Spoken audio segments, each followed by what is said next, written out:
and that is your primary hues and your secondary hues. And you've containerized them, and now you are ready to actually apply all of that paint to the correct spaces on your color wheel template that you have drawn out on your illustration board. Okay. So this,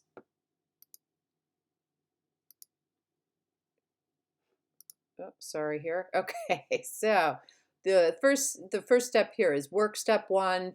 You're going to just take your color wheel template and you're actually going to label the wheel with the hue names. Okay, and I would abbreviate these. So Y obviously for yellow, YO yellow orange, etc., all the way around until you get back up to I think your last one will be yellow green, right next to your yellow space. Do them like this, right? So that your yellow is that first one that you start with right up at the top. It'll be a tiny bit to the right. Okay, so this is exactly how this should look. Do it with pencil. And then, right, you are going to go to work step two, and you are going to actually coat the entire template with acrylic matte medium. So you'll take your 1-inch flat brush right here, right, pictured here. You will then apply a nice, smooth, even coat of acrylic matte medium over the entire surface here, right? So you're just basically sealing this whole surface. You want to make sure that you coat it entirely and that you have a nice, smooth, not bumpy or anything, a nice, smooth, complete coat of acrylic matte medium. What does that do? Well, it makes it possible for when you put paint over the surface, right? When you're painting in your color in the spaces on your color wheel, the paint glides on much more smoothly, and it doesn't tend to sink into the fibers of the illustration board. So you'll find application of your paint a lot smoother and a little easier, right? It's probably not going to dry quite as quickly either, okay? You're also then going to let that dry for several minutes, maybe, I don't know, at the very least 5 minutes, maybe a little bit more than that, before you begin to actually mask off the spaces in your color wheel. All right, so that takes us to step 3. Once your template, your color wheel template is dry, you are then going to mask off your pure yellow hue space. And you're going to do that with your frog tape for delicate surfaces, right? You're going to use that for the straight sides, right? One piece of tape on each side of your yellow wedge, this large yellow space with the label on it. And then you're going to take that green tape that you have, which is, I think it's a 1/2 inch, and it's specifically designed, I think, for masking of curves. So you're going to take that and you're going to mask off just below and just above that outer boundary, right, the top and the bottom of your yellow hue space. Okay. All right, work step 4, you're going to be using your 1-inch flat brush. It might be 3/4. It's your largest flat brush that you have. You used it to apply your matte medium. You're going to have rinsed that off and dried it really nicely. And now you're going to use that to apply paint in the masked off space for your yellow hue right here. Okay, what do we need for this? We need, first of all, your container that has the yellow hue in it. This should be labeled, right? Here's your little container. This is probably a little more orangey than it should be, but that's the only option of yellow I had. So you're going to take your container. You're going to put out a blob on your palette sheet, and you're going to add a very small drop of acrylic matte medium to that yellow hue. And then mix it thoroughly through that blob of yellow, so that the acrylic matte medium is mixed thoroughly throughout that blob of paint. Why are we doing this?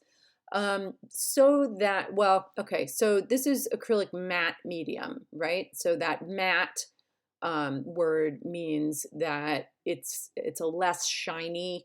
It will give the yellow paint a bit of a less shiny appearance. Okay, so it's sort of a mattifying additive, right? You only want to use a tiny bit, right? A little drop in there.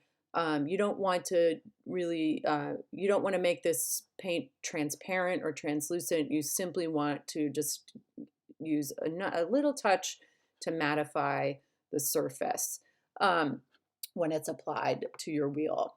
The next thing you'll do is you'll take your 1-inch flat brush, you'll dip it into your yellow mixture that's had the matte medium thoroughly mixed through with your palette knife, and then you will go ahead and you will just brush it onto that space. Remember, the bigger the brush, the fewer strokes you have to use, and you're going to, you know how fast that acrylic paint dries. So this will allow you to fill that space smoothly and quickly and get a really nice, smooth, flat surface.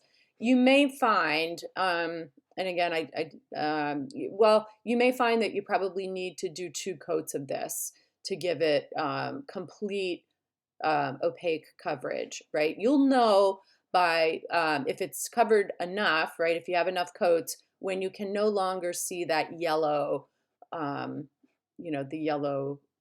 Y that you've drawn there. Okay, so remember to blow dry this between coats, and then probably apply a second coat here for your yellow. See what it's like, right? If you need to apply a third coat, I don't think you will, but just be aware of that as you go, okay? And be sure to hair dry them in between with your blow dryer, okay? Next slide, right? So you will then, once you are set, you will take off the tape, and then this is what you'll be left with for that first yellow hue. Then you're going to repeat all of those work steps for your red hue. Right here, we've masked off, right, our space for our red hue labeled R. And then we have laid out a blob of red on our palette sheet. We've added a drop of acrylic matte medium. We've mixed that thoroughly through the red blob with our palette knife, and then we have used our cleaned 1-inch flat brush to then apply the red smoothly and beautifully in this surface here, or in this space here. Okay.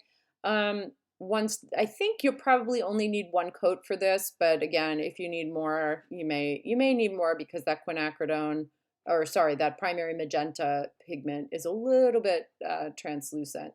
So just be aware of that.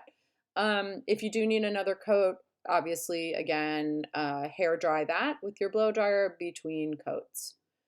And then finally, right here, right, we've removed our tape from our red. This is what we get. We have now masked off that last of the primary hues, that space, the blue space, okay, very carefully. We are then going to take a drop or a blob of blue out of our blue hue container. We're going to add a droplet of acrylic matte medium to that. Mix it carefully through with your palette knife, thoroughly through. You'll have already cleaned off your 1-inch flat brush really well. You don't want any trace of red or any other color in there. Otherwise, it will affect this mixture. And then you are going to, um, again, brush the blue carefully over this space, making sure that you have nice, smooth, opaque coverage. Be sure to use enough paint as you do that, and not so much that you end up with big, blobby, ridgy surfaces. Okay, it's that happy medium. Um, and really, then that this is what you're going to end up with, right? This is your endpoint. You'll remove the tape from this, and you'll end up with your yellow, your red space, and your blue space. You will also, again, when you get to that point, you will do the same process for your secondary hues, right? Your orange, your violet, and then finally your green. Um, but exactly the same process here for these steps. All right, well, that should be it. Again, remember, make sure all of your containers are closed at the end of this process. Make sure your brushes or your brush is super clean, and that you have sort of, especially down by where the metal part is, all of the paint and color will collect in that area and can cause damage to the bristles and can contaminate color when you're mixing subsequent colors. All right, good luck, and thank you very much.